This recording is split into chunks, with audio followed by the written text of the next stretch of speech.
제 목소리가 들으시기 좀 갑갑하시죠? 빨리 기도를 많이 해주십시오. 나을 수 있도록. 거의 다 나았습니다. 로마서 2장 12절에서부터 16절까지 말씀 우리 한 절씩 교독하도록 하겠습니다. 제가 먼저 읽도록 하겠습니다. 무릇 율법 없이 범죄한 자는 또한 율법 없이 망하고, 무릇 율법이 있고 범죄한 자는 율법으로 말미암아 심판을 받으리라.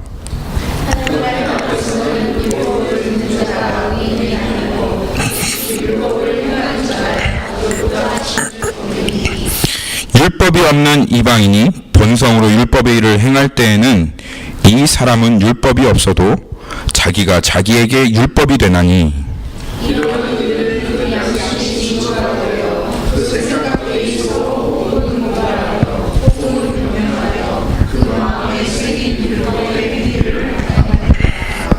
곧 나의 복음에 이른 바와 같이 하나님이 예수 그리스도로 말미암아 사람들의 은밀한 것을 심판하시는 그날이라.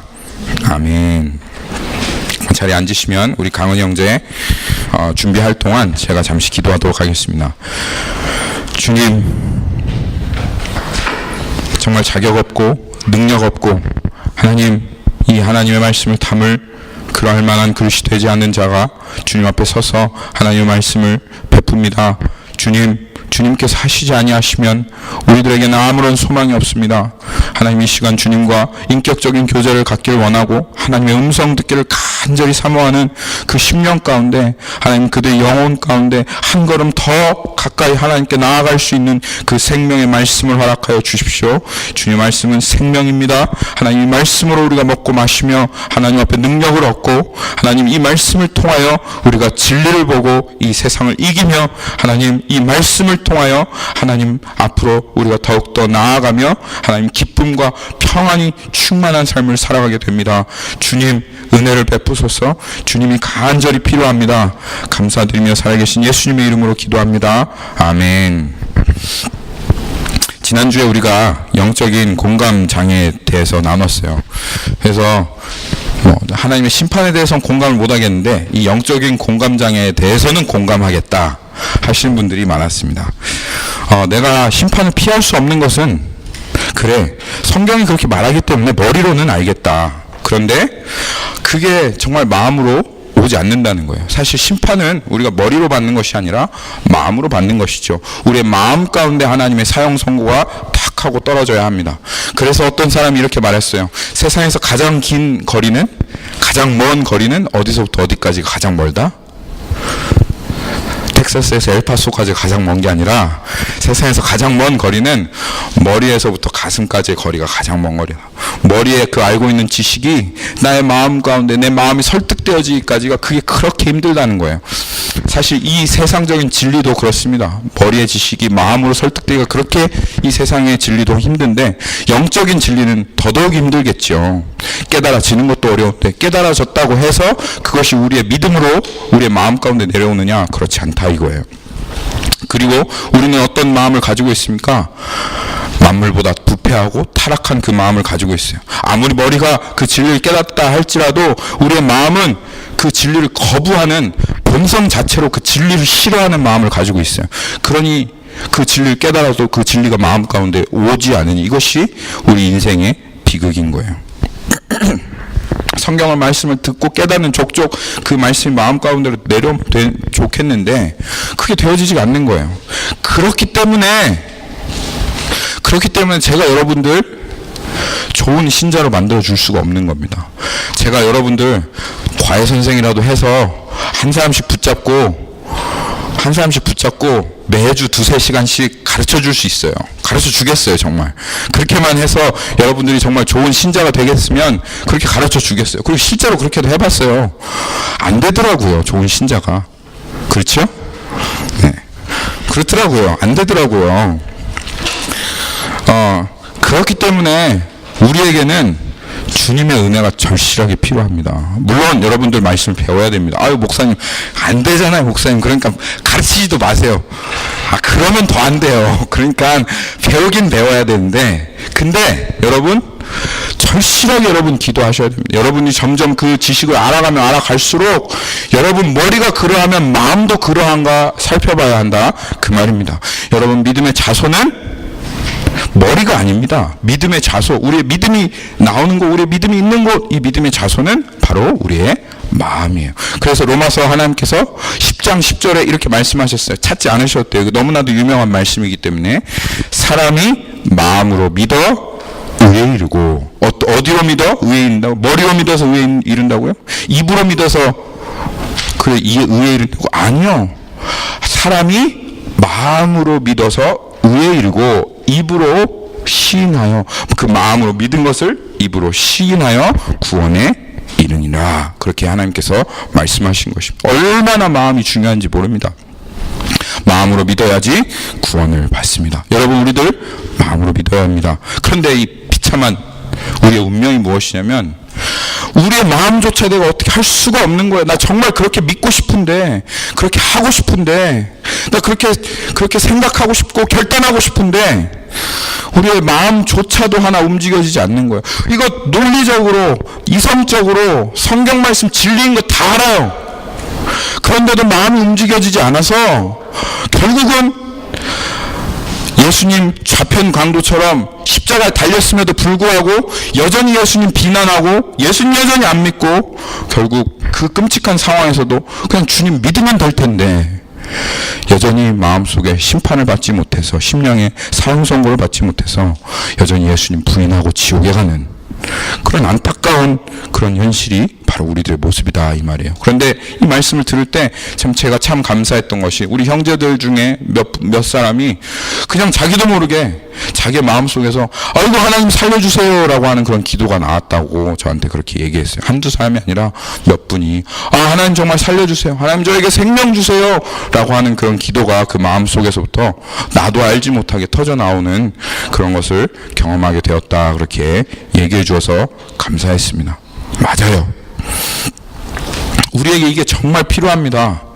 거지소경 바디메오가 이야기했던 것처럼, 거지소경 그 바디메오가 예수님 나타났다는 소리를 듣고 부르짖었던 것처럼, 우리들도 우리 영혼을 위해서 다윗의 자손 예수여 나를 불쌍히 여겨 주옵소서, 나에게 정말 생명을 주옵소서, 하나님 나에게 이 옛 생명, 이 죄와 완전히 물들고 사단의 형상으로 길들여져 버린 이 옛 생명이 정말 지나가고 정말 그 심판 받아서 그것이 완전히 폐해지고, 주여 나를 불쌍히 여기사 주님 예수 그리스도께서 부활하신 그 부활의 새 생명을 나에게 허락하여 주옵소서 라고 하는 그 기도가 우리의 마음 중심 가운데서부터 터져 나와야 되는 것입니다. 로마서 10장 13절 말씀 우리 한번 찾아봅시다. 아까 10장 10절 뒤에 있었던 말씀인데요, 로마서 10장 13절 말씀 한번 찾아볼게요. 아이들도 찾아주세요. Romans 10, 13 그렇게 되어 있습니다.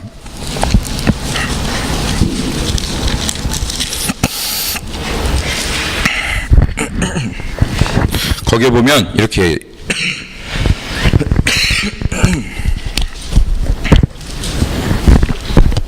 나와 있어요. 누구든지 주의 이름을 부르는 자는 구원을 받으리라. 누구든지 주의 이름을 부르는 자는 구원을 받으리라. 여기 주의 이름을 부른다는 것은 그냥 주님 이렇게 부른다는 것이 아닙니다. 그 밑에 구절 보면 이렇게 했죠. 그런지 그들이 믿지 아니하는 자를 어찌 부르리요. 주님 구원하실 수 있다는 거 믿고 부르는 거예요. 그 말이죠. 어떻게 부르겠어요? 그러면 주님 나를 구원해 주십시오. 주님만이 유일하게 나를 구원하실 수 있는 영원한 구원자이신 것을 내가 믿습니다. 나에게 생명 주십시오. 주님만 살려주세요 하고 부르짖는 거예요. 나 불쌍히 여겨주세요 이렇게. 그러면 주님께서 누구든지 그 주의 이름을 부르는 자는 어떻게 해요? 구원을 받으리라. 이렇게 주님만 부르면 되는데 머리로는 다 알고 있으면서 근데 주님 부르짖지 않는 거예요. 언제쯤이면 되겠지, 언제쯤이면 이루어지겠지, 절박한 심령이 없는 거예요. 언제 죽을지도 모르는 인생인데. 그래서 주님의 이름을 부르지 않아서, 정말 주님의 이름 부르면 머리로 들었던 그 지식이 우리의 마음 가운데로 내려올 텐데, 목이 쉬도록, 목에서 피가 나도록 한번 부르짖어 보십시오. 정말 절실한 마음으로. 그럼 반드시 주님께서 우리들의 심령 가운데 사형 선고를 하실 겁니다. 오늘도 사형 선고에 관한 말씀이에요. 한번 여기 로마서, 여러분 로마서 많이 읽어보셨죠? 그렇죠? 이렇게 사형에 대해서 많이 나온지 생각해 보셨어요? 한 번도 보시지 않았죠? 근데 지금 몇 구절 나오는 중에 계속 사형, 심판, 보응 이런 말씀을 계속 하시는 거예요. 오늘 또 어쩔 수 없이 또 그런 말씀입니다. 주님께서 그렇게 말씀하시기 때문에 이게 얼마나 중요하길래 하나님께서 3번 반복하면 하나님께서 최상급으로 반복하신다고 하시는데 이것이 얼마나 중요하길래 하나님께서 이렇게 계속 반복하시는 겁니까? 주님께서 그런데 이렇게 말씀하시는 것은 우리 가운데 그 일을 이루시길 원하시는 거예요. 그리고 하나님께서 모든 영광 받으시기 원하시는 거예요. 내가 했다. 네가 네 마음이 좋아서 네 마음밭이 좋아서 네가 어떻게 해서 그냥 사형 선고를 받은 게 아니야. 내가 한 거야. 네가 그렇게 기도했고 너에게는 절망밖에 없기 때문에 너는 들어도 마음속으로 내려오지 않는 자들이기 때문에 내가 한 거야 하시려고 주님이 하시려고 지금 여러분들에게 그렇게 말씀하시는 것입니다. 그러면 우리들은 전심으로 구하기만 하면 돼요. 주님 반드시 이루실 겁니다. 그럼에도 불구하고 안 구한다 그 말은 안 받겠습니다. 요행이 한번 피해볼 수 있겠지요 라고 생각하는 것이죠. 여러분 우리 교회 정말 여기 있는 한 사람도 빼놓지 않고 정말 주님 앞에 이 하나님의 사형 선고를 받고 예수 그리스도의 십자가에 연합하고 그 그리스도께서 부활하셨을 때 그 새 생명으로 나오는 그런 분들이 되기를 예수 그리스도의 이름으로 축복합니다. 그러면 저는 걱정이 없겠어요. 그러면 주님께서 이제부터는 다 알아서 하십니다. 정말입니다. 할렐루야. 그 일이 분명히 있을 겁니다. 주님께서 그 일을 이루실 줄 믿습니다. 오늘 말씀 한번 살펴보겠습니다. 오늘 말씀을 보면 12절 말씀을 보면 두 부류의 사람이 나옵니다. 어떤 사람이죠? 무릇 율법 없이 범죄한 자는 또한 율법 없이 망하고 무릇 율법이 있고 범죄한 자는 율법으로 말미암아 심판을 받으리라. 두 부류의 사람이 오늘 나오는데요. 첫 번째 부류의 사람은 율법이 없고 범죄한 사람이죠. 그렇죠? 율법이 없고 범죄한 사람, 이게 첫 번째 부류의 사람입니다. 두 번째 부류의 사람은 율법이 있고 범죄한 사람 이거예요. 그러니까 하나님께서 지금 이 세상에 살고 있는 모든 사람을 두 부류의 사람으로 나누는 거예요. 어떤 것을 기준으로? 율법을 기준으로 해서 율법이 있고 범죄한 사람, 율법이 없고 범죄한 사람, 이 두 부류의 사람으로 지금 하나님께서 이렇게 이 세상 사람을 두 부류로 나누시는데 왜 이렇게 하실까요? 왜 하나님께서 이렇게 하신 이유가 무엇일까요? 바로 그 앞절에 보면 하나님께서 이렇게 말씀하셨어요. 하나님께서는 사람을 외모로 취하지 아니한다. 그게 무슨 말이었다고요? 어떤 가문에서 태어났다고 해서 어떤 특정한 조건을 가지고 갖추었다고 해서 다른 사람보다 뛰어난 무엇인가가 있다고 해서 그것으로 하나님께서 우리들을 봐주지 않는다. 하나님께서 그렇게 말씀하셨죠. 그것을 아주 정확하게 나타낸 구절이 요한복음 1장 12절입니다. 여러분 요한복음 1장 12절 이거 참 많이 우리가 알고 있는 구절인데 한번 볼까요? 이 하나님께서 사람을 외모로 취하시지 않는다라고 하는 그 말씀을 아주 정확하게 기록한 말씀이 요한복음 1장 12절이에요. 하나님께서는 다른 거 보지 않으세요. 영접하는 자, 곧 그 이름을 믿는 자에게는 하나님의 자녀가 되는 권세를 주었으니 13절에 보면 이는 혈통으로나 요한아 목사 아들로 태어났다고 해서 하나님의 자녀 오토매티컬리 되는 거 아니다 그 말이에요. 그렇죠? 교회에서 20년 동안 살아왔다 해서 갑자기 하나님의 자녀 되어지지 않는다 이거예요. 제가 연영재님은 누가 뭐라고 해도 하나님의 아들입니다 라고 얘기한다고 해서 아멘 하고 싶겠지만 거기 보니까 육정으로나 사람의 뜻으로 나지 않는다. 사람의 뜻으로 나지 않는다 그랬어요. 죄송해요. 제가 선포하면 전부 다 하나님의 아들이 되면 얼마나 좋겠어요. 그런데 그렇게 하실 수 있는 분은 오직 유일하게 하늘에 계신 하나님밖에는 없어요. 그래서 당신이 유대인이건 당신이 한국 사람이건 당신이 크리스찬 가정에서 태어났건 성경을 100번 읽었건 어쩌건 상관없이 새벽 기도를 10년 동안 한 번도 빠지지 않고 했던 어떻건 모태 신앙이건 어떻건 다 상관없이 이는 혈통으로나 육정으로나 사람의 뜻으로 나지 아니하고 오직 하나님께로서부터 난 자들이다. 그러니까 하나님께서는 사람을 외모로 취하시지 않는다 그 말입니다. 여러분이 가진 어떠한 조건을 보지 않고 어떻게 하신다? 너는 천국으로 들어와라. 너는 내 자녀다. 어떻게 한다? 하나님께서 무엇으로 판단하신다? 행위로 보고 판단하신다 이거예요. 우리들이 어떻게 지금 살아가고 있는가. 그래서 하나님께서 행한 대로 보응하시되 그렇게 하나님께서 말씀하셨잖아요. 그렇죠? 그런데 하나님께서 외모로 사람을 취하시지 않는다고 하면서 그 기준이 막 날마다 변하면 어떻게 되겠어요? 한 사람은 이 기준으로 했다가 저 사람은 저 기준으로 했다 이렇게 하면 하나님은 기분파시네. 기분이 좋으면 기분 좋을 때 우리 죽어야 돼. 하나님 기분 좋을 때 빨리 죽어야지 그때 천국에 들어가고 기분 나쁠 때는 안 돼. 이렇게 될 수는 없는 거잖아요. 그렇죠? 그렇기 때문에 하나님께서 나조차도 변개할 수 없는 내가 기준을 탁 하고 정하겠다.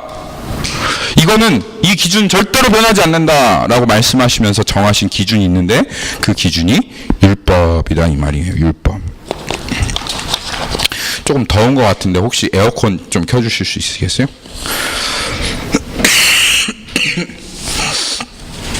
그래서 하나님도 나도 변개하지 않겠다라고 하면서 주신 그 기준이 율법이다 그 말입니다. 여러분 하나님께서 율법을 누구에게 처음 주셨죠? 모세에게 주셨죠. 할렐루야. 그렇죠. 모세에게 주셨습니다. 모세에게 어떻게 주셨어요? 그렇죠. 십계명 돌판에서 주셨어요. 하나님께서 말로 해주실 수 있었어요. 그런데 말로 하지 않으시고 친히 돌판에서 주셨다. 새겨주셨다. 그 말은 이 법은 내가 기록한 법이다. 절대로 변할 수가 없다. 왜냐하면 사람이 말로 전하다가 이 사람한테 전하다가 저 사람한테 전하고 하면 사람 생각이 들어갈 수가 있고 그게 변화될 수 있잖아요. 절대로 그렇게 되면 안 되는 거죠. 그래서 절대로 변할 수 없는 법이다. 그래서 내가 아예 너에게 돌판으로 써 주겠다. 그래서 돌판에 썼고 그리고 궤에다가 보관했습니다. 어느 궤에다 보관했습니까? 그 궤를 뭐라고 합니까? 자신 있게 얘기해 주세요. 틀려도 자신 있게. 그 궤를 뭐라고 합니까? 그렇죠. 언약궤. 여기 신학교 갈 사람 여기 있습니다. 언약궤. Ark of Covenant. 네. 이 정도는 알아야지 신학교 갈 수 있죠. 그렇죠. 네. Ark of Covenant라고 하고 언약궤라고 합니다. 하나님께서 이거는 변개될 수 없는 약속이다. 해서 그 십계명 돌판 언약궤를 딱 지켜놓으시고 그 위에 누가 앉으셔요? 그 위에 하나님이 앉으시는 거예요. 그것을 쉬운 자, 하나님의 보좌, 은혜를 베푸는 보좌다 해서 하나님의 그 쉬운 자예요. 그런데 하나님께서 은혜를 어떻게 베푸시냐면 그 언약이 있잖아요. 십계명 돌판이 있잖아요. 그러면 사람이 딱 나오면 어떻게 되겠어요? 하나님께 제일 먼저 보이는 게 뭐예요? 십계명 돌판이겠죠. 거기에 써진 하나님의 그 율법이겠죠. 그러면 그 사람이 딱 나오면 어떻게 되겠어요? 바로 율법으로 죽여버리니까 쉬운 자에 나와도 은혜를 받을 수가 없는 거예요. 그러니까 어떻게 해야 돼요? 피를 들고 가는 거예요. 그래서 그 쉬운 자에 때 싹 부어요. 그러면 뭐가 보이겠어요? 그 돌판이 보이겠어요? 안 보이겠어요? 안 보이는 거예요. 피만 보이는 거예요. 그래서 은혜를 베푸는 그래서 그게 하나님의 보좌요 쉬운 자라 그 말입니다. 그것을 하나님께서 언약궤라.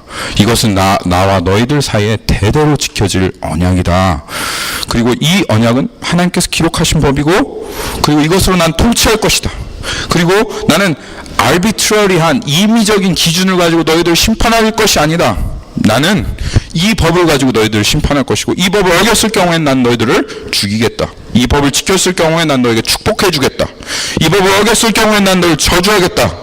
이 법을 지켰을 경우엔 내가 너를 복 주겠다 하고 하나님께서 그렇게 말씀하신 것입니다. 그런데 사람이 어기면 그렇게 되는데 그럼 하나님이 어기면 어떻게 될까요? 이 법을 하나님도 기분 따라 승주 형제는 좀 이쁘니까 지옥에서 한 500년만 있고 범이 형제는 좀 미우니까 한 지옥에서 한 8,000년 있고 이러면 어떻게 되겠어요? 네?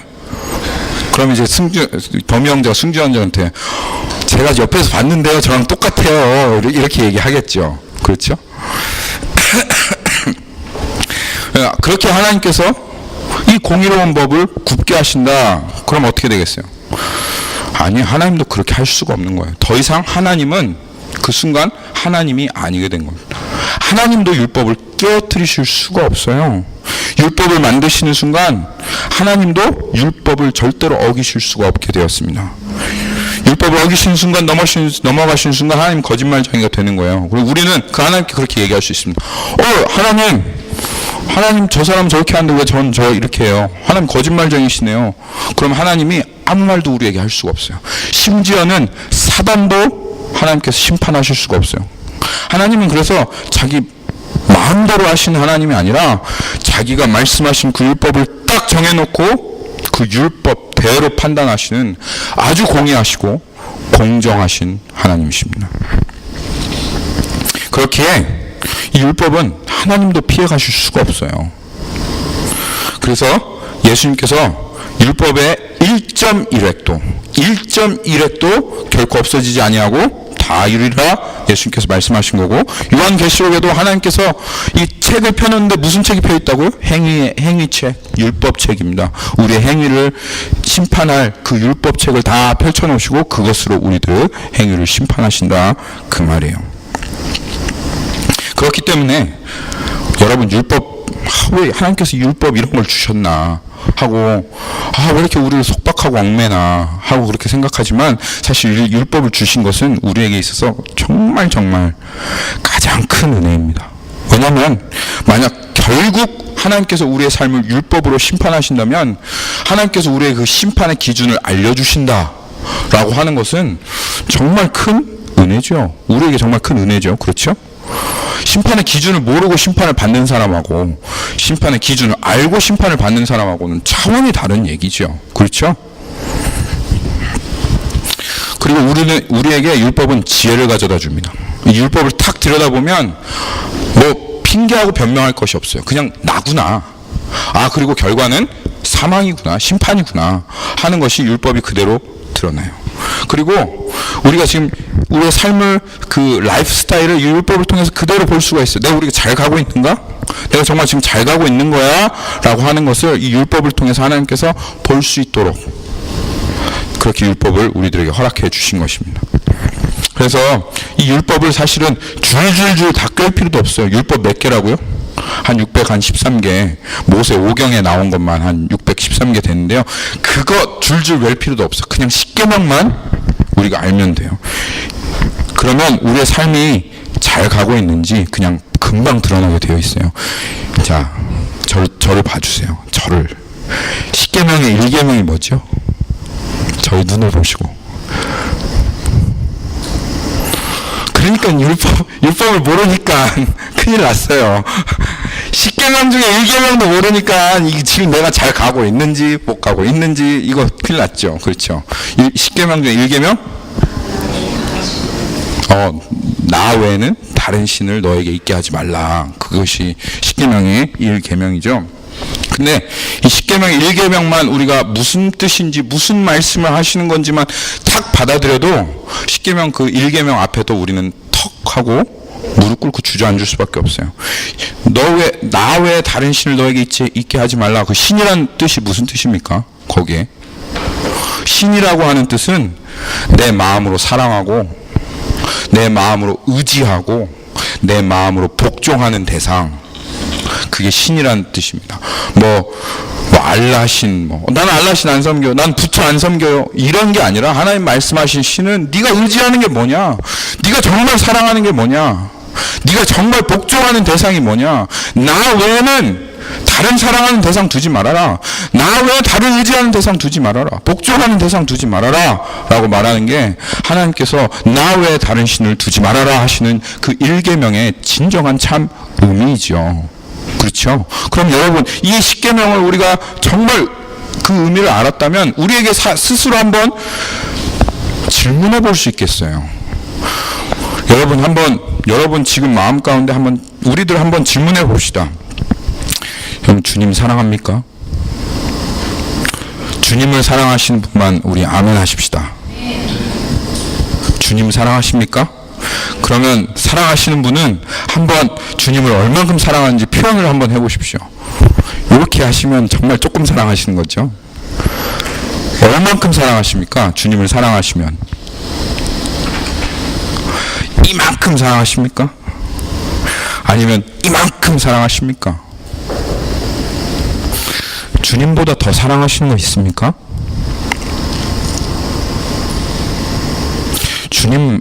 주님보다 더 의지하시는 거 있으신가요? 주님에게 복종하는 것보다 더 학교 선생님과 교수님과 직장 상사에게 더 복종하고 있지는 않습니까?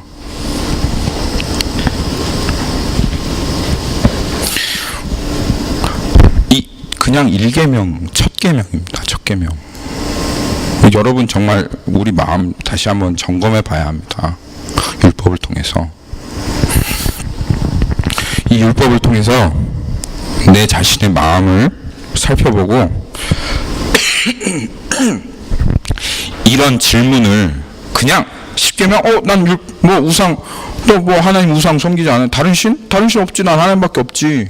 그냥 이렇게 하고 넘어가는 것이 아니라 그 율법의 참된 의미를 알고 그 십계명으로 내 자신에게 조목조목 그 질문을 해가기 시작하면 하고 내 마음에서 억소리가 나는 거예요. 내 마음의 상태가 어떤지, 이 십계명의 1계명조차 지킬 수 없는 내 마음이 어떠한지 하고 우리의 내면이 어떠한지가 억소리가 날 수밖에, 내 자신을 발견할 수밖에 없는 거예요. 누구 핑계 되겠어요? 거기에 이 율법으로 정확하게 보면 나는 정말 더 사랑하고 싶었는데 우리 와이프 때문에 못 사랑했어. 그렇게 핑계 대시겠습니까? 나 정말 주님 더 의지하려고 했는데 내 자식들 때문에 그렇게 될 수 있겠어요? 아니요. 이 율법은 정확하게 그 원인을 우리에게 보여줍니다. 누구 때문이냐? 너 때문이다 이 말이에요. 우리 때문, 내 자신 때문에 이거예요. 그리고 율법은 우리의 결과를 분명히 보여줍니다. 하나님을 전심으로 사랑하지 않는 자, 하나님보다 더 세상을 사랑하고 하나님보다 더 자기를 의지하고 하나님보다 더 세상을 복종하며 살아가는 자, 사형 하고 율법 정확하게 그것에 대한 결론을 이야기해 준다 그 말이에요.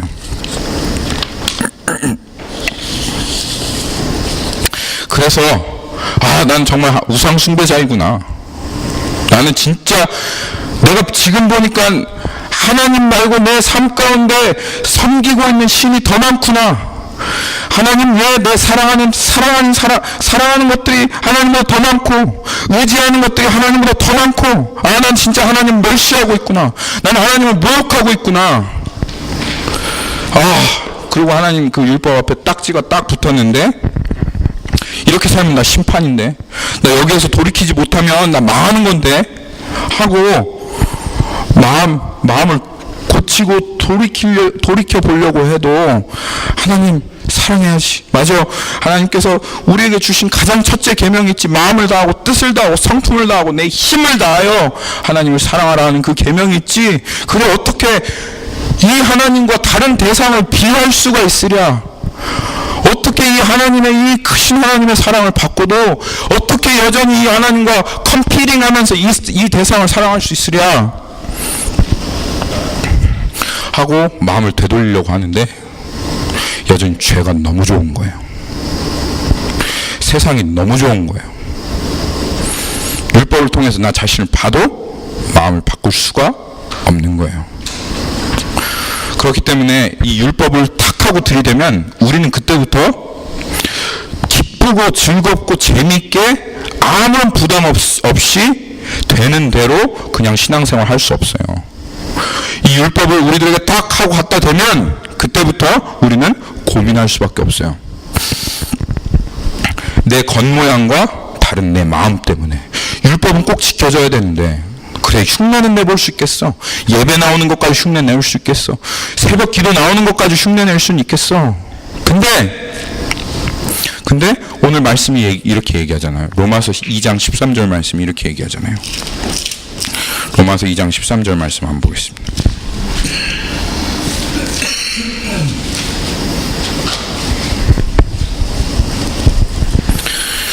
하나님 앞에서는 율법을 듣는 자가 의인이 아니요 오직 율법을 행하는 자라야 의롭다 하심을 얻으리라. 율법을 행하는 자라야 의롭다 하심을 얻는다, 이 말이 무슨 말이냐 하면, 율법 그냥 흉내내는 수준으로 그렇게 행한다, 그 말이 아닙니다.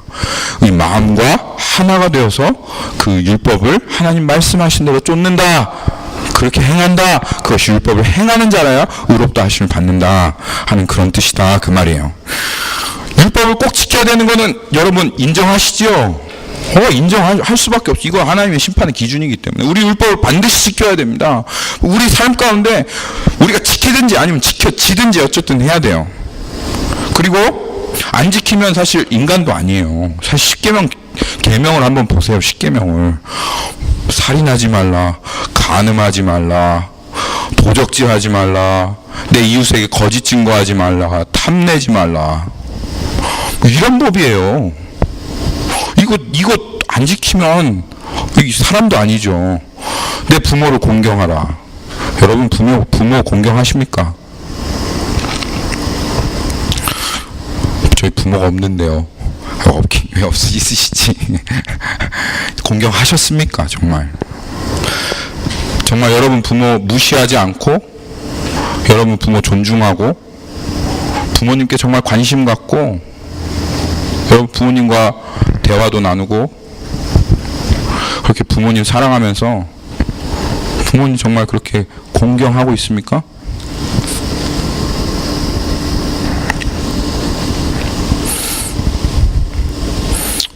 근데 지킬 수가 없는 거예요. 공경해야 되는 거 알면서도 내가 우리 부모에게 받은 은혜와 받은 사랑이 크다라고 하는 거 알면서도 부모 만나면 싸우고, 엄마 모른다고, 아빠 모른다고 얘기하고, 공경하지 않고, 조그마한 것으로 갈등하고, 미워하고. 그러니까 이 십계명은 우리 정말 인간의 가장 기본적인 인간이 되어지는 것에 대해서 얘기하는 거예요. 그런데도 지킬 수가 없어요. 안 지켜져요. 그리고 이걸 보면 난 정말 심판받아 마땅한 자인데, 그런데 율법이 나한테 딱 다가와서 율법 앞으로 가면 막상 그렇게 할 수 있어요. 엄마 아빠 사랑하는 척은 할 수 있어요. 공경하는 척은 할 수 있어요. 이 자리에서 예배 드리는 것처럼 할 수는 있어요. 새벽 기도 나와가지고 몸 이렇게 열심히 흔들 수는 있어요. 그런데 정작 정말 중요한 마음이 움직여지질 않는 거예요. 그래서 사람들이 그것 때문에 힘들어하는 거야. 찬양하는데 내가 너무 가식적으로 보여지는 거야. 이거 하나님 원하시는 거 아닌데, 이거 그냥 내가 겉으로만 이렇게 흉내내는 거, 겉으로만 이렇게 찬양하는 거, 내가 이렇게 겉으로만 이렇게 하는 거, 사랑하는 척 하는 거, 이거 하나님께서 원하시는 거 아닌데, 그런데도 마음이 따라오지가 않아요. 그럼 여기에서 나갈 길은 오직 한 가지. 율법이 이걸 드러내는 거예요. 이거를. 그럼 여기에서 나갈 길은 딱 한 가지예요. 어떻게? 마음을 고쳐야죠. 그쵸? 마음을 고쳐요. 하나님을 사랑하지 않는 그 마음을 돌이키고, 하나님보다 더 사랑했던 것 내려놓고, 그리고 하나님보다 더 의지했던 것 버리고, 마음을 돌이켜서 어떻게? 주님께 나와야죠. 그렇죠? 그런데 이게 교회가 완전히 거꾸로 됐어요. 아주 기가 막힌 핑계를 만들어 놨어요. 어느 순간부터 이 교회 안에 들어온 이상한 생각이 다른 교회만이 아닙니다. 우리 교회도 마찬가지입니다. 교회 안에 들어온 생각이 율법을 따르는 거는, 율법적인 거는 나쁜 거라는 거예요. 가식적이고, 그리고 마음에도 없는데 행동만 하는 것은, 그거는 하나님께서 받으시지 않고 나쁘다 이거예요. 그럼 어떻게 반응해요? 아까 어떻게 해야 된다고요? 율법을 통해서 내 마음이 이렇다라고 하는 것을 봤을 때, 내가 지금 가식적이구나 하고 했을 때, 뭘 바꿔야 된다고요? 마음을 바꿔야 되는데 뭘 바꿔요? 행동을 바꿔요. 행동을. 아예 마음이 가식적이니까, 내 마음 따라오지 않으니까 겉과 속을 같이 해야지. 겉과 속을 어떻게 같이 해야 되냐면 마음을 바꿔서 같이 해야 되는 거예요. 근데 마음 없이 드린 예배 하나님 안 받으시니까 예배 그냥 안 나와버려. 마음 없이 말씀 읽는 거 하나님 기뻐하시지 않으니까 말씀 안 읽어버려. 기도하는 거, 마음 없이 기도하는 거 하나님 기뻐하시지 않으니까 어떻게 해요? 기도 안 해버리는 거예요. 이런 생각들이 교회 안에 가득합니다. 근데 하나님 정말 겉과 속이 같기를 원하세요. 가식적인 거, 외식하는 거 정말 싫어하시는데, 근데 율법을 어기는 방향으로? 아니요. 율법을 지키는 방향으로 겉과 속이 같기를 원하십니다. 그거 당연한 거 아니겠어요? 당연한 것이죠. 근데 그렇게 하지 않는 거예요. 이런 사람들 향해서 오늘 주님 말씀하시는 게 이겁니다. 2장 12절. 그래서 이런 핑계 대고 그러면 내 마음 어차피 바뀌어지지 않으니까 그냥 난 행동도 하지 않겠어 라고 얘기하는 그런 사람을 하나님께서 어떤 사람이다? 그 사람은 율법을 어기는 사람입니다. 뭐 다른 핑계 댈 것이 없어요. 율법을 어기는 사람입니다. 그런 사람은. 그래서 오늘 2장 12절에서 율법 없이 범죄한 자는 또한 율법 없이 망하고 무릇 율법이 있고 범죄한 자는 율법으로 말미암아 심판을 받으리라. 이 사람들은 어떤 사람이냐면 율법이 있고 범죄한 사람이죠. 그래서 심판을 받으리라 그렇게 얘기하십니다.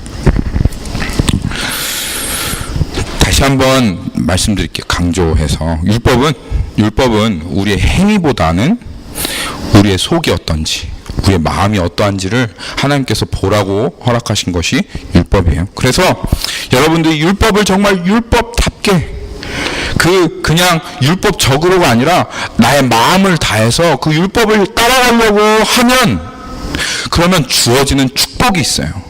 정말 큰 축복인데 주어진 축복이 있어요. 그게 뭐냐면 로마서 7장 반드시 그래요. 율법을 율법답게만, 하나님의 말씀을 하나님의 말씀답게만, 그래서 내 마음을 다해서 내 성품을 다해서 뜻을 다해서 어떻게 한번 이 말씀 하나라도 내가 지켜보자 하고 그렇게 가면 반드시 따라오는 게 있어요. 로마서 7장 10절이에요.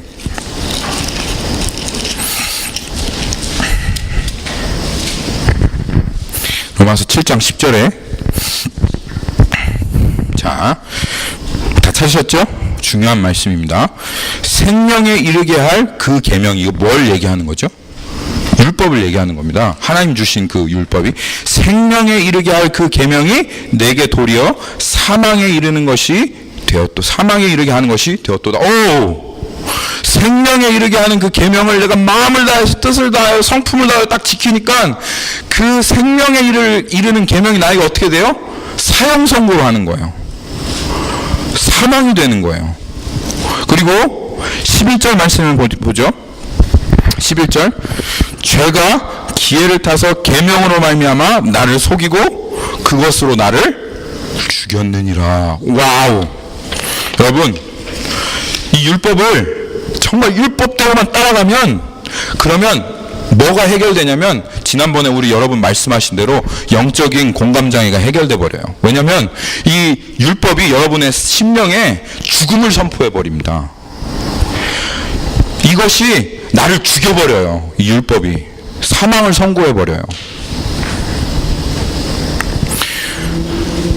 그리고 이걸 여러분 죽게 됩니다. 진짜로 죽어요. 아, 난 죽었구나. 율법이 나를 완전히 죽었다고 선포하는구나. 여러분, 근데 한번 생각해 보십시오. 한평생 여러분 이제까지 20년을 사신 분도 있고 10년을 사신 분도 있고 40년을 사신 분도 있고 그러신데요. 여러분 여기에서 정말 한평생 사시면서 언제 한번 전심을 다해서 내 젖먹던 힘을 다해서 내가 죽을 각오를 하고 정말 내가 이거 지키지 않으면 죽겠다 라고 하는 각오로 언제 한번 그렇게 하나님 말씀 지켜보신 적이 있습니까? 여러분의 인생 가운데 정말 있습니까? 정말 죽도록 한번 주님 앞에 순종해 보겠다는 결단으로 한번 그렇게 나와본 적 있으세요? 그렇게 살아보겠습니다. 주님 결단해 보신 적 있으세요? 내가 꼬꾸라지고 자빠지고 넘어지는 한이 있더라도 하나님 제가 정말 죽도록 한번 주님의 이 말씀에 내가 정말 내 모든 것을 다해서 한번 순종해 보겠습니다 하고 여러분 인생 가운데 정말 한순간이라도 나오신 적 있으세요? 아, 나는 주님의 그 심령의 사용성과 잘 안 느껴져, 감각이 안 돼. 당연하죠. 그렇게 하지 않으니까, 한 번도 전심으로 하나님 앞에 나오지 않으니까, 죽도록 한 번도 지켜보려고 하지 않으니까. 그런데 그렇게 나오는 사람에게 하나님께서 반드시 율법으로 말미암아 죽임을 당하고 그 심령의 사형선고가 임하게 하신다고 하나님께서 그렇게 말씀하셨습니다.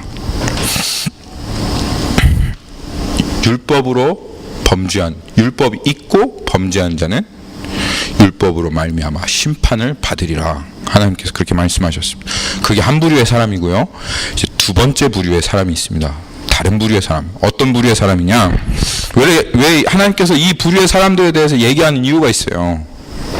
지금 이 사람들을 전부 다 또 계속 심판을 피해갈 줄 알고 생각하는 사람들, 나 율법 있으니까, 나 율법 들었으니까, 나 겉으로 율법 지키니까 하고 심판을 피해갈 줄로 알고 생각하는 그 사람들인 거예요. 그 사람들에게 하나님께서 심판 피할 수 없다. 율법 있지? 율법 있는 사람은 범죄하여서 율법으로 너희들 멸망할 것이다. 율법 그럼 없는 사람은 어떻게 됩니까? 여러분 그게 걱정이잖아요. 사실 내 걱정도 하기 바쁜 시기인데 저 아마존 밀린에 있는 그 사람들은 하나님 말씀 못 들었는데 그 사람들은 어떻게 됩니까? 내 문제나 해결하고 그 사람들 걱정해요. 그렇죠? 내 문제도 해결 못하고 왜 그 사람들 걱정하냐고요. 그 사람 지옥 가면 나도 같이 그럼 따라서 지옥 갈 거예요? 심청이에요. 저 사람들 지옥 가니까 나도 그냥 인당수에 내 몸을 퐁당하고 지옥에 빠뜨릴 거야 하고, 내 문제 먼저 해결하고 그리고 나서 그 사람 걱정하면 됩니다. 그런데 그런 사람이 있을까봐 하나님께서 그 사람들 위해서 얘기하십니다. 율법이 없는 사람은 어떻게 되냐? 하나님께서 말씀하시기를 율법이 없는 자는 율법 없이 범죄하여 망한다 하고 하나님 말씀하시죠. 심판 받을 것도 없다 그 말입니다. 이 사람들은 원인과 결과를 모르기 때문에 영적인 진리를 전혀 볼 수가 없고, 자신이 지금 살아가고 있는 이 행동이 어떤 행동인지, 얼마나 망할 짓인지를, 욕심과 정욕과 우상 숭배와 자기 추구로 가득한 이 삶이 얼마나 악한 삶인지를 알 수가 없기 때문에 그 사람들은 심판 받을 것도 없다. 그 사람들은 그냥 자기 몸을 질질 끌고 지옥으로 쳐 들어가고 있다. 망한다 라고 하나님께서 지금 말씀하시는 거예요. 2장 12절입니다. 무릇 율법 없이 범죄한 자는 또한 율법 없이 망한다. 그렇게 얘기하시죠. 근데 이들이 핑계할 수가 있잖아요. 하나님, 나한테는 기준도 안 알려주고, 만약 내가 기준을 알려주었으면 그러면 하나님 내가 어떻게 한번 그걸 지켜버렸을 텐데, 하나님 기준도 안 알려주고 이거 공평하시지 않은 거 아니에요? 그래서 하나님께서 그 사람들 위해서 그 사람 핑계댈 수 없도록, 그래? 넌 율법도 못 들어봤어? 하나님 말씀도 못 들어봤어? 네 주변에 교회도 한 번도 없었어? 너 전도한 사람도 한 번도 없었어? 너 진짜로 아무것도 못 듣고 그냥 그렇게 살다가 죽은 거야? 너한테 근데 내가 핑계할 수 없도록 내가 너에게 분명히 한 가지를 준 게 있는데 양심이다. 그래서 너는 핑계할 수가 없다. 내가 너에게 양심을 주었기 때문에. 그리고 네가 그 망하는 길로 계속 갈 때마다, 율법이 없는 자들은 망한다 그랬습니다. 너 망하는 그 길로 네 욕심 따라서 거짓말하고 속이고 이거는 정법이 아닌데, 이렇게 하면 편법인데 할 때마다 네 양심이 너에게 부르짖지 않더냐? 그렇게 하면 망한다고. 근데 너 양심의 소리 다 무시하고 그렇게 살아왔으니 너한테는 핑계댈 게 없다 그 말이에요.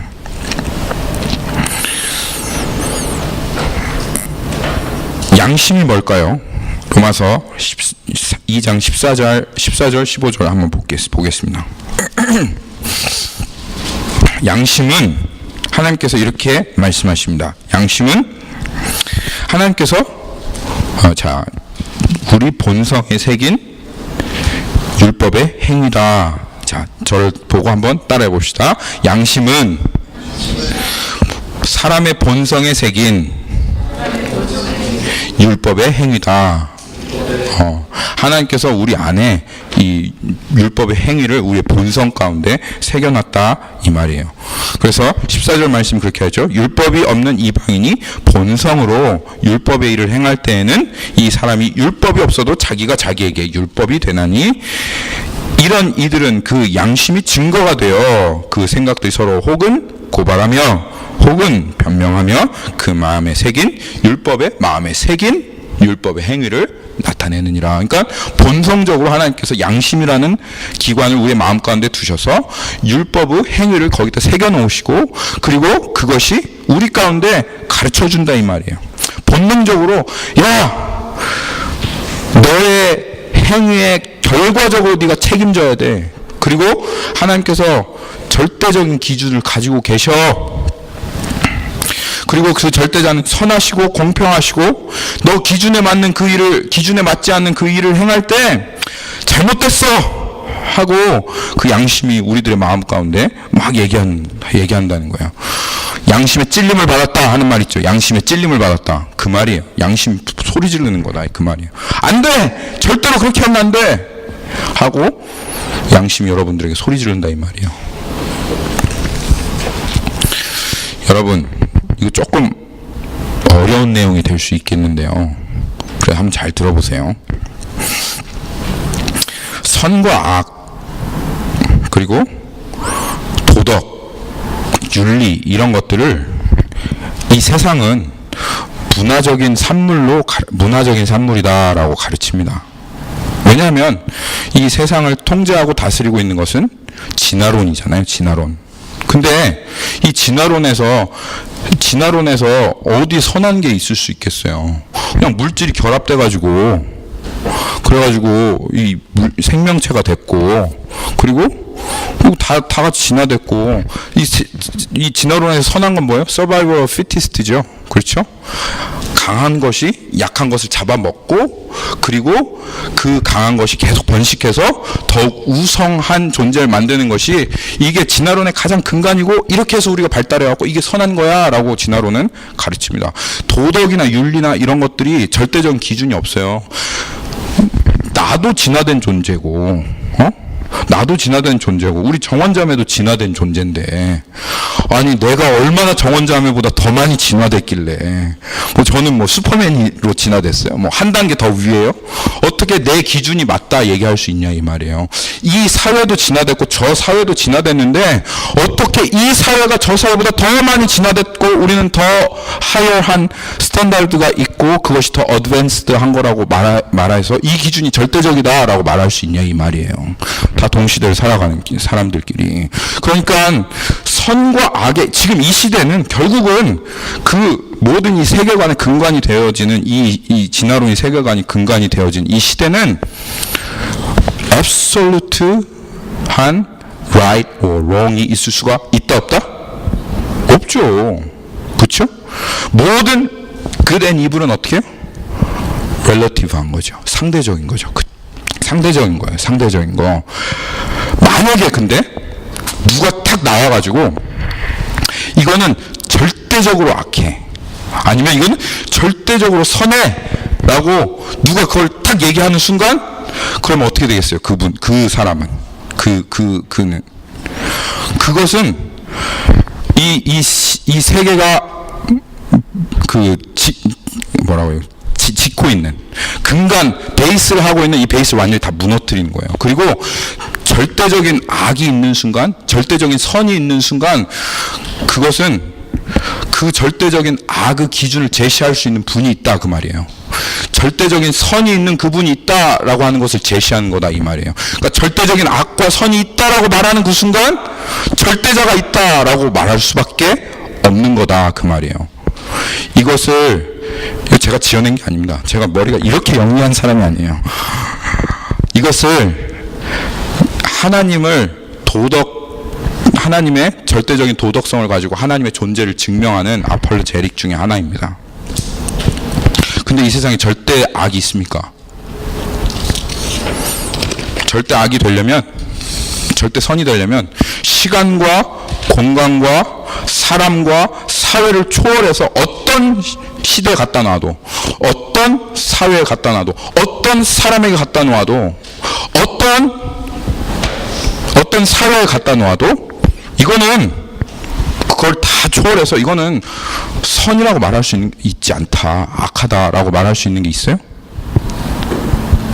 뭐 오래 생각하실 거 없어요. 있어요. 너무 많아요. 예를 들면 히틀러, 독일 사람들이 유태인을 죽인 거, 그게 어느 사회에다 갖다 놓으면 정당화될 수 있습니까? 어떤 시대에다 갖다 놓으면 그걸 정당화할 수 있어요? 정당화할 수가 없어요. 근데 진화론에서 보면 그거 아주 굉장히 선한 거거든요. 왜냐하면 독일인이 우월했잖아요. 그렇죠? 유대인이 inferior 했죠. 그렇죠? 진화론에 따르면 그 우월한 독일인들이 그 유대인들을 싹 쓸어서 잡아먹고 자기네들의 우월한 DNA를 퍼뜨리는 이것이 진화론의 입장에서 봤을 때는 선이에요. 자, 이제 거수 한번 해볼까요? 그거 선했다. 그거 선했습니다. 우리도 그렇게 합시다. 우리도 저기 강해져가지고 저 앞에 있는 교회 잡아먹읍시다.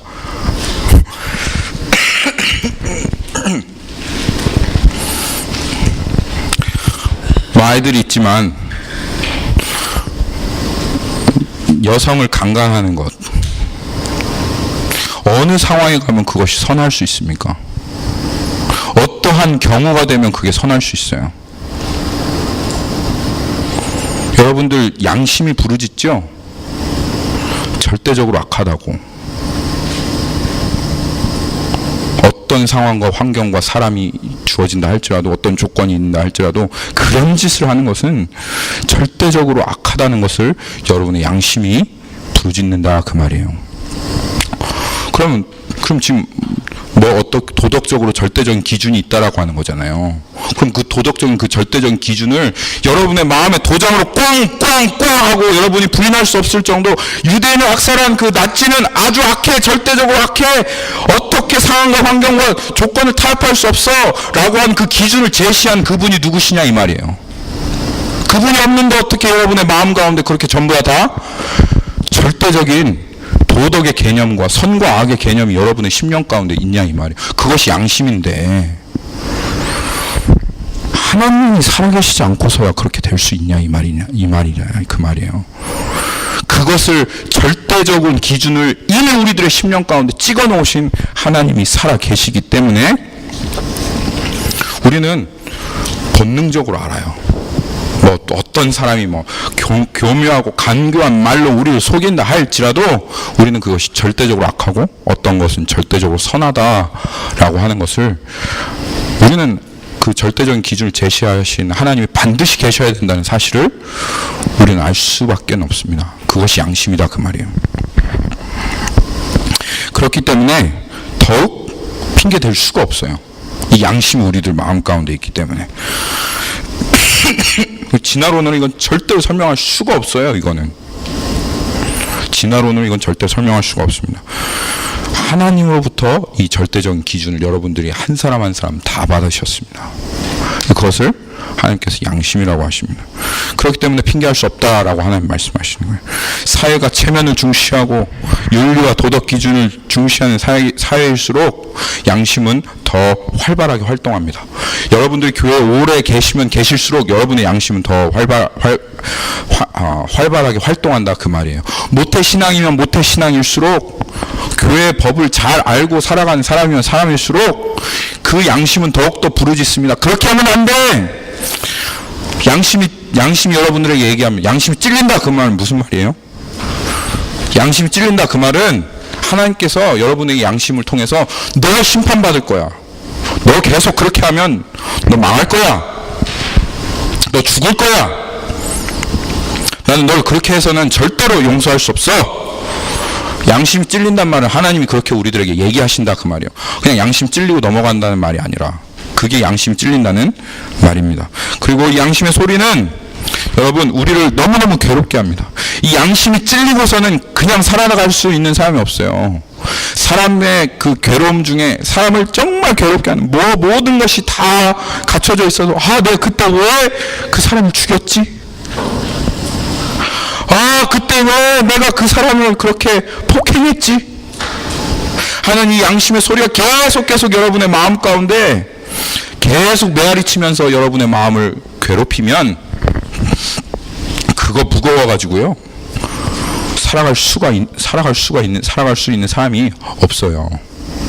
아, 내가 왜 그 사람 그렇게 싫어했지? 아, 내가 왜 이렇게 싸가지 없게 했지? 나 우리 부모님한테 왜 그렇게 했을까? 그 양심의 소리가 무거워서 견딜 수가 없고 그 인생이 너무 비참합니다. 그렇기 때문에 이 소리를 무마하지 않고서는 살아갈 수가 없어요. 그래서 어떻게 하냐? 15절에 이런 이들은 그 양심의 증거가 돼요. 그 생각들을 서로 막 양심이 우리를 고발하는 거예요. 야, 이 나쁜 놈아, 네가 그러고도 인간이냐? 네가 그러고도 하나님의 심판을 피할 줄 알아? 이 천벌을 받을 놈아. 계속 우리의 양심이 계속 그렇게 하면 견딜 수가 없잖아요. 그러니까는 합리화를 하는 거예요. 변명을 하는 거예요. 어쩔 수가 없었어. 그 놈이 너무 질긴 놈이었어. 그 놈은 죽어야 마땅한 놈이었어. 그래서 내가 죽인 거야. 그렇게 변명하면서 그 양심의 소리를 무마시켜야지 살아갈 수 있는 거예요. 그래서 고발하면 변명하고, 송사하면 합리화하고, 이렇게 하면서 자기의 양심을 무마시키며 살아갑니다. 여러분 안에 그런 거 있으시죠? 있어요, 없어요? 없으면 양심이 없으신 건데. 있죠? 있어요, 여러분. 아니면 양심 마비됐든가. 근데 있습니다. 그리고 이 율법은, 이 하나님의 말씀은 우리의 양심을 새롭게 합니다. 늘 항상 더 깨끗하고 더 하나님의 기준에 우리의 양심을 맞춥니다. 결론적으로 이 율법이 있는 자나 없는 자나 어떻게 해요? 망한다 이 말이에요. 심판을 받는다 이거. 율법이 없고 범죄한 자는 율법이 없이 망하고, 율법이 있고 범죄한 자는 율법으로 심판을 받는다라고 하나님께서 얘기하시는 겁니다. 자, 오늘 말씀에 16절 말씀이 하이라이트입니다. 자, 16절 말씀 12, 13, 14, 15 했죠. 16절 말씀 하이라이트예요.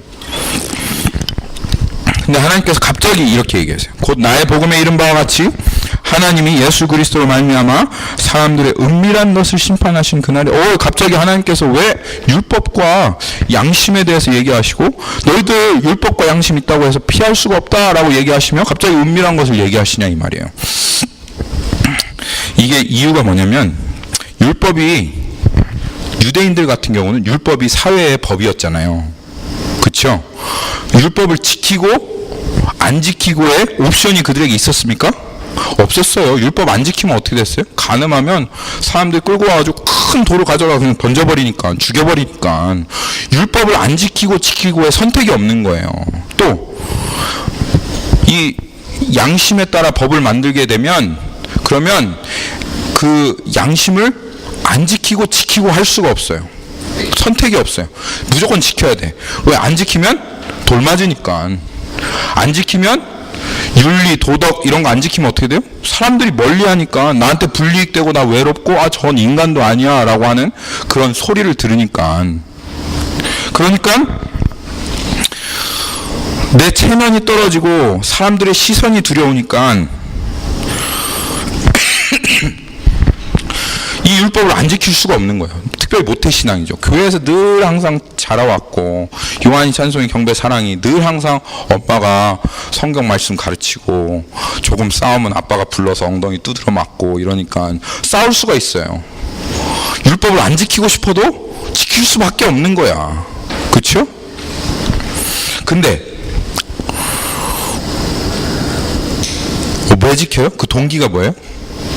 엄마 아빠 무서우니까, 사람들 시선이 두려우니까, 내 체면 잃을까봐, 그 법으로 나에게 불이익 올까봐 그렇게 해서 지키는 거지. 내 자연스러운 마음은 뭘까요? 지키고 싶지 않은 거예요. 따르고 싶지 않은 거예요. 그러면 사람들이 있을 때 이렇게 하는 그 모습이 자연스러워요? 안 자연스러워요? 부자연스럽지. 막 못에 맞지 않는, 제가 지금 허리가 36에서 지금 38을 향해서 달려가고 있는데, 지금 36짜리 옷을 계속 입는다고 생각해봐요. 여러분 앞에서야 그냥 이렇게 들여놓고 입지만 집에 가면 어떻겠어요? 집에 가자마자 막 벗어 던지고 난리를 치지 않겠어요? 왜냐하면 옷에 내 몸에 안 맞는 옷이니까. 그렇죠? 그렇게 된다 이 말이에요. 사람들 앞에서는 율법이 법이고, 그리고 양심이 법이니까 체면이 있고 사람들의 인정을 받아야 되고, 그렇게 하면 윤리 도덕을 어기는 것이기 때문에 나에게 불이익이 오기 때문에 사람들 앞에서는 내가 싫어도 그것이 나에게 불편한 옷인 것 같아서 어쩔 수 없이 입고 있는 거예요. 그러다가 계속 어디를 찾아요? 계속 은밀한 곳, 아무도 보지 않는 곳, 혼자 있는 곳, 계속 혼자 되고 싶은 거야. 왜? 거긴 내 자연스럽게 할 수 있거든. 누구도 안 보거든요. 내 마음대로 할 수 있거든요. 계속 은밀한 곳을 향해서 사람들과 같이 있지 않고 계속 혼자 가는 거예요. 그러면 사람들 앞에서 하는 게 진짜 모습이에요? 아니면 은밀한 곳에서 하는 게 진짜 모습이에요? 사람들 앞에서 하는 게 진짜 모습이에요? 은밀한 곳에서 하는 게 진짜 모습이에요? 저는 사람들 앞에서도 진짜 모습이고 은밀한 곳에서도 진짜 모습입니다. 같으면 그래요. 같으면 진짜 모습. 근데 다르면 사람들 앞에서 하는 게 진짜 모습이에요? 은밀한 곳에서 하는 게 진짜 모습이에요? 은밀한 곳에서 하는 게 진짜 모습이기 때문에 하나님께서 은밀한 곳에 있는 너를 심판하시겠다 그 말이에요. 왜냐하면 사람들 앞에 있는 건 가식적인 모습이니까, 꾸며내는 거니까. 그러니까 이 율법과 이 양심이 이 사람들 안에서 겉으로라도 지켜지는 그 사회를 살아가고 있으면 그 겉으로 드러나는 모습을 통해서는 그 사람이 진짜로 어떠한 사람인지가 드러나지 않기 때문에 하나님 이걸 이미 다 아시는 거예요. 그렇기 때문에 하나님 말씀하시기를 너 그래 율법 지키는 너, 양심 지키는 너, 그런데 너 사람들 앞에 있을 때하고 너 은밀한 곳에 있을 때도 똑같냐? 그래서 하나님께서 똑같지 않기 때문에 너의 진짜 모습은 은밀한 곳에 있을 때이다. 그래서 나는 그것을 심판할 것이다 라고 하나님께서 말씀하시는 겁니다. 여러분, 말씀을 맺겠습니다. 하나님께서 여러분 정말 심판받기를 바라십니다. 피할 수가 없어요. 여러분, 절대로 피할 수 없습니다. 하나님께서 보시면 아시겠지만 피할 길을 내시지 않습니다. 이거는 피해서는 절대로 해결될 문제가 아니기 때문에 하나님께서는 절대로 피할 길을 내시지 않습니다. 받아야 합니다. 그리고 정확하게 여러분의 삶을 돌아보십시오. 여러분 정말 심령의 심판 받았으면 왜 조금도 바꾸지 않고 변화하지 않고 그냥 그대로 계속 살고 계십니까? 나 이거 심판받을 삶이에요. 내 정욕이었어요. 내 욕심이었고 자추구였습니다. 이거 하나님 앞에 지금 낱낱이 드러났는데 심판받을 삶입니다. 근데 왜 안 바꾸시는 거예요? 왜 거기에서 빠져나오시려고 해우적이라도 하시지 않으시는 거예요? 해우적이라도 하십시오. 내려놓으십시오.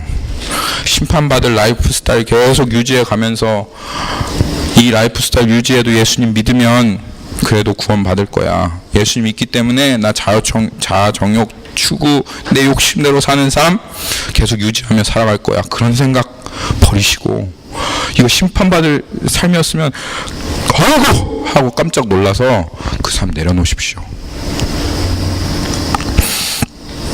그렇지 않으면 다시 봐야 합니다. 아, 나 마음 가운데 내 심판이 임하지 않았구나. 아이고, 나 큰일 났네. 그럼 나 예수님 필요 없는데. 나 예수님 믿지 않는네. 나 입으로는 주여 주여 고백했지만 내 삶의 실제로는 나 예수님 정말 필요한 사람 아니었네. 예수님 그저 내가 쌓아놓은 스펙처럼 그저 그 크리스마스 트리에 달려있는 여러 가지 아름다운 그 장식품처럼 예수님도 그냥 그 하나로 나에게 달아났네. 그렇게 보시는 게 맞습니다. 예수님 장식품 이상 되시지 않으시면 그러면 우리들에게는 아무런 소망이 없습니다. 하나님께서 우리들에게 은혜를 주시기를 간절히 기도합시다. 하나님, 우리들에게 은혜를 주십시오. 주님, 우리들에게 은혜를 주십시오. 하나님, 계속 선포되어지는, 정말 피할 구멍이 없고 빠져나갈 자리가 없는 하나님, 이 계속 선포하시는 그 하나님의 말씀 앞에 하나님, 우리의 마음이 주저앉고 무너지게 해 주십시오. 하나님, 우리가 어딜 가든 주님 앞에 하나님, 나 좀 살려주십시오. 하나님, 이 수많은 지식이 나에게 아무런 유익이 되지 아니함은 믿음으로 이것이 나에게 화합되지 아니함입니다. 하나님, 제가 바디메어 거짓 소경처럼 주님 앞에 불러짓습니다. 나를 살려주십시오. 나를 긍휼하게 해주십시오. 자비를 베풀어 주십시오. 주를 믿는 자는 하나님, 주의 이름을 부르는 자는 구원을 얻으리라 주님 말씀하셨사오니 하나님의 그 사형 선고가 나의 심령 가운데 정확하게 임하고, 그리고 이제는 더 이상 거짓과 하나님 마귀의 속임에서 살아갔던 나의 삶이 벗어지고 하나님 앞에 나올 수 있는 삶 되게 해 주십시오. 주님, 우리 교회를 긍휼히 여겨 주십시오. 오직 하나님만, 아버지만, 당신만 소망입니다. 예수님의 이름으로 기도하였습니다. 아멘.